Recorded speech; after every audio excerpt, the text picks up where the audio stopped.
Jumpin' In on Manx Radio. With Howard and Chris Kane. Hello. Good evening. And welcome.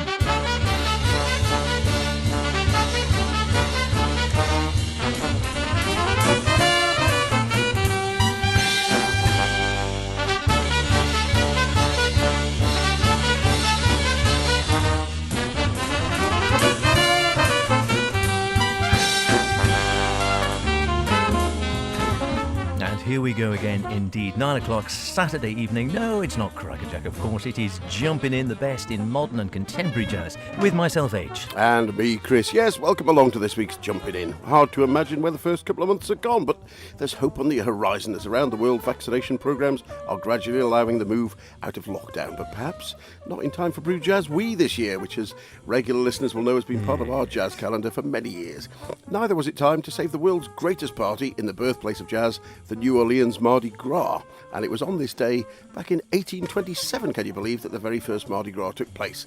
And perhaps showing the rest of the world the kind of resilience we need to get through this, they're already planning next year's celebrations. So, what did you get in exchange for all those beads this week, H? It's not the beads, it's the boobs I was thinking of. I've got some Bud Powell, but not by Bud. We've got Ornette Coleman, but not by Ornette, and we're heading to the sky with Mars. And from me, well, a touch of wind, some smoke, and perhaps a twist of lemon in the mix. But first, imagine we're sailing with the SSJO.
Lovely stuff.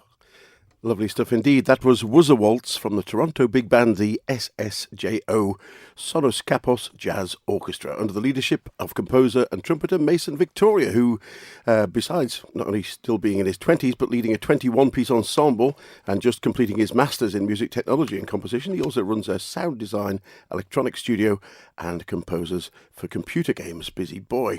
The SSJO was founded back in 2013 and has proved to be a great platform for the up-and-coming jazz musicians in Toronto. So they sadly had to ditch their tour to support the album too, but let's hope they can get back out soon. Absolutely, yeah. Let's hope we can all get back out soon with a bit of luck.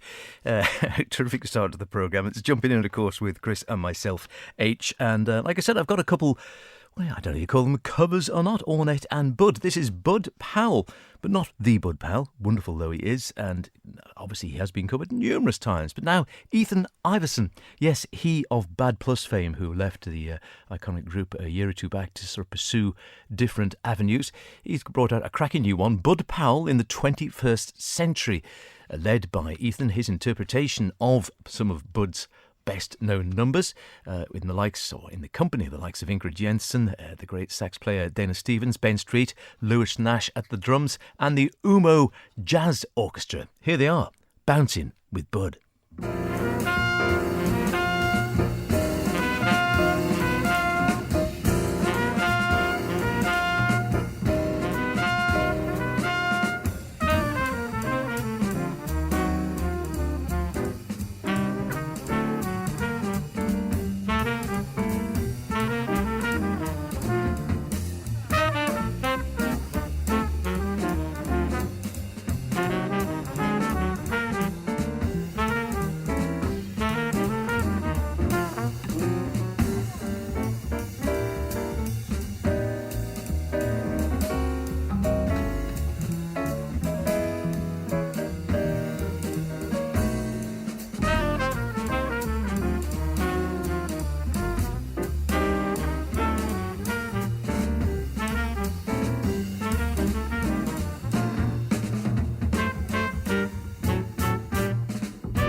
as you can gather.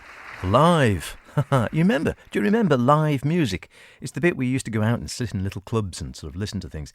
I was reading this month's Jazzwise magazine, and yes, they were talking. I think they've actually got a review quite late on, actually, I thought, in many ways, of the latest Jeff Williams CD, which we featured on Jumpin In, quite some time back, actually, and gave it a big thumbs up, partly because the music's excellent, and partly because we were there. We were there, which was nice. And it is remarked upon saying the only downside on this album is it's a reminder of how good cutting-edge jazz is to hear in a good small club in a live situation.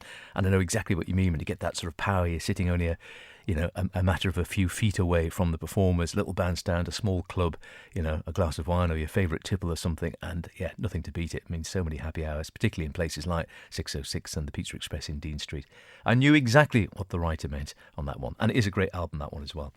Jeff Williams, Road Stories, I think it's called. That one we've just heard, like I said, was Ethan Iverson and the the Umbria Jazz Orchestra. There is an Umo Jazz Orchestra as well, but the Umbria Jazz Orchestra, I don't know, it's actually based in Italy at the moment, Ethan Iverson, but yes, has been doing several different projects since he left the Bad Plus, and this one, Bud Powell in the 21st Century, is definitely worth checking out, as so many of them are. Really good, a nice mix, and that interpretation, as we were saying, fairly straight ahead, some slightly freer stuff as well, so a nice mixed bag. And it comes out next month, definitely worth looking out for. And thanks very much for them sending the Sunnyside Records, sending that through to us. And as you mentioned, it's an irony in a way that during the lockdown, a lot of the releases have been mixes taken from the desks of live gigs that may never have previously seen the light of day as concerts, but it's just reinforced how miserable for all those poor people who have been stuck inside. So hopefully we can get out again. Now, as you mentioned, that album also features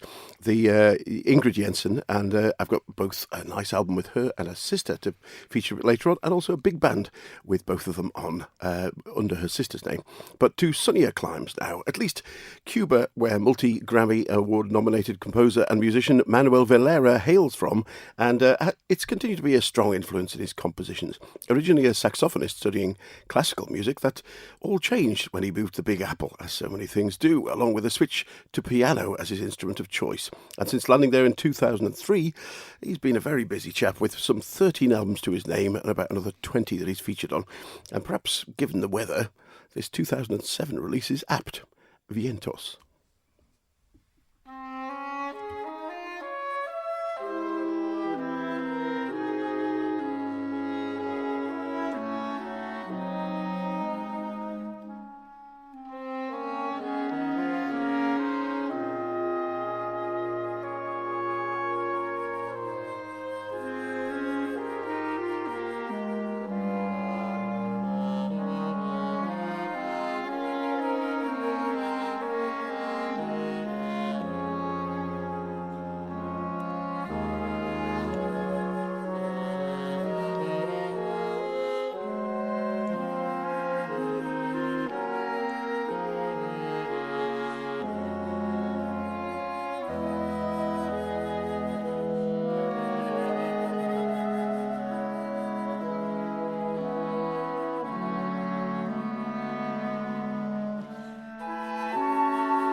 Lovely stuff, that.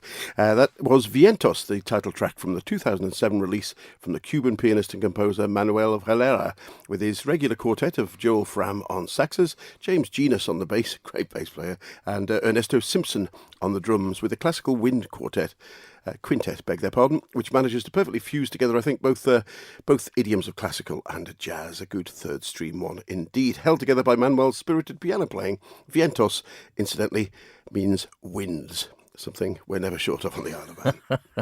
No, or personally, probably. Yes, indeed. Particularly at a good jazz festival. But we won't go there at all. It is Jumping In. It's Chris and H. Yeah, I like a nice bit of third stream as well. And now, well, we are heading to the skies.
Yes, if you didn't know beforehand, you probably recognise the voice there. It was indeed Miles Davis, 1968. Again, still sounds as fresh as paint, doesn't it? Paraphernalia, a Wayne Shorter tune, a typical Wayne Shorter tune when he was coming back to form again in his writing. He's still writing well now and still playing now, one of the greats. Must be in his 80s or something now, Wayne, and the only one left, really, from the classic... no, I tell a lie, from the classic group, Herbie's still going. I think, is Ron Carter still around? I can't remember for the life of me. Tony's sadly gone, isn't he, long since. Of course, McLaughlin is similar age, same age as Chick, isn't he? He's still going strong. So who was the guitar player on that one then? It wasn't McLaughlin. Ah. Any other ideas? I think he didn't only played one or two with Miles. George Benson. Really? Yes. Yeah. George Benson playing with him. Went on then to Easy to forget he was a great player, but of course made a lot more money out of the pop songs that he did. Yeah, absolutely. And here he was playing in the cutting edge in 1968 with the Miles Davis, the second classic quintet. Miles, of course, on trumpet, Wayne Shorter tenor, Herbie Hancock piano, electric piano, Ron Carter bass, Tony Williams drums. Like I said, George Benson guesting there on electric guitar on that track only, I think, on the album. But yeah, it was inspired. I was watching, as we were saying, I think it's a Sky documentary on Miles, which has been kicking around. I know I've taped it and I was watching it the other night, and this track features. And I thought, gosh, that's a good track. I'm going to have a listen to that. Checked out to see what it was, saw it was on Miles in the Sky, went to dig it out of my collection, only to discover, amazingly, I didn't have it.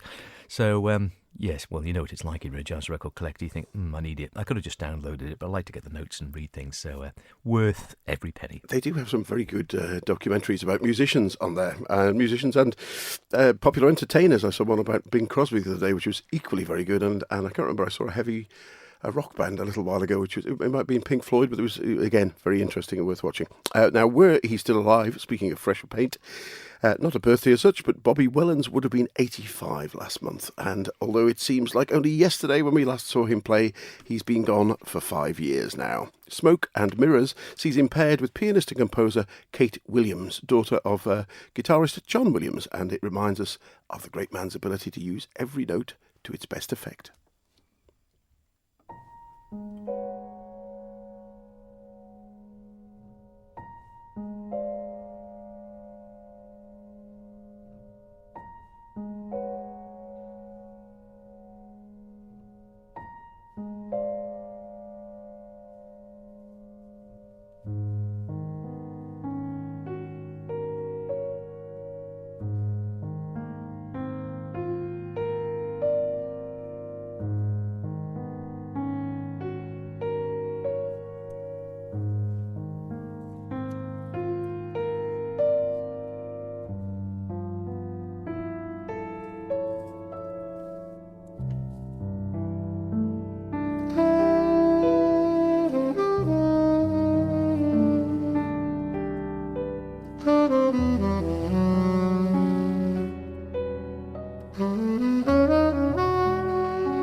Beautiful stuff indeed. Soulful playing from Bobby Wellens and Kate Williams with one of Kate's compositions, Smoke and Mirrors. And Kate, in fact, still lectures jazz piano at the Guildhall in London, as well as a couple of other educational establishments.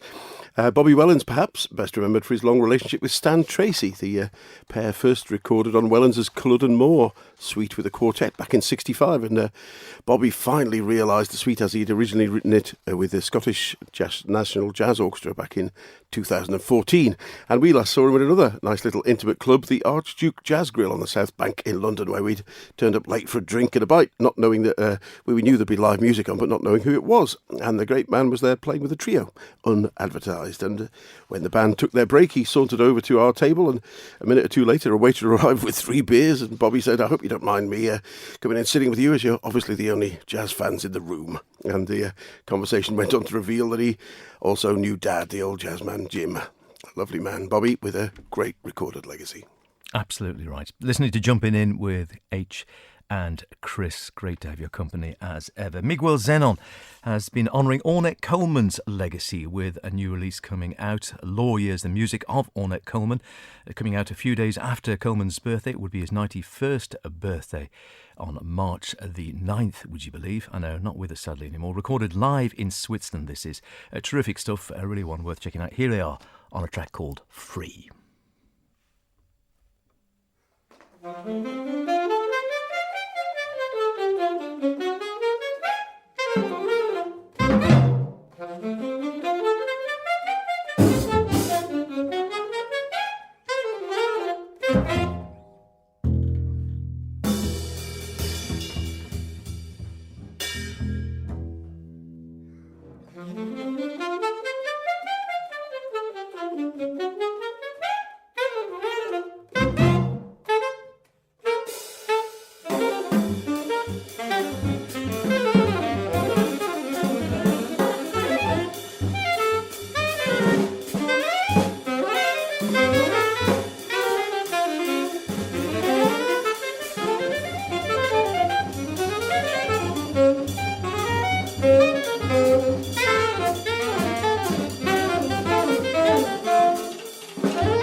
Yes, indeed. Miguel Zenon paying tribute to Ornette Coleman live at the Birdseye Jazz Club. That is out on the 12th of March on all digital platforms, including Miguel's Bandcamp page. And a lovely line says, Ornette met Zenon, Miguel, at one time. He says, our interaction, says Miguel, were always pretty much the same. Me, Mr. Coleman. I'm not sure if you remember me. My name's Miguel. I'm an alto saxophonist, one of your biggest fans. Ornette. Nice to see you, Miguel. Have you ever thought about what would happen if you played A and E flat at the same time? Yeah, that's a good way to end a conversation. Well, that's about it for another edition of Jumpin' In. Next week, we're going to have a special dedicated to the music of Chick Corea. We've just got time to leave you with one of my favourite young Polish bands, courtesy of Steve's jazzsounds.co.uk. Algorithm first came on the scene back in 2015 with Segments, followed up with Mandala in 17, then Termonix in 2019. So hopefully, who knows, we might see another one this year. Algorithm are trumpeter Emil Mishik, saxman Pietro Czeki, Simon Brunos on piano, and Krzysztof Ślemensky on the bass, and Slavik Krishno on the drums. And this time, the recipe in the Termomix includes some electronics. Here's Lemon Zest. See you next week. Cheerio.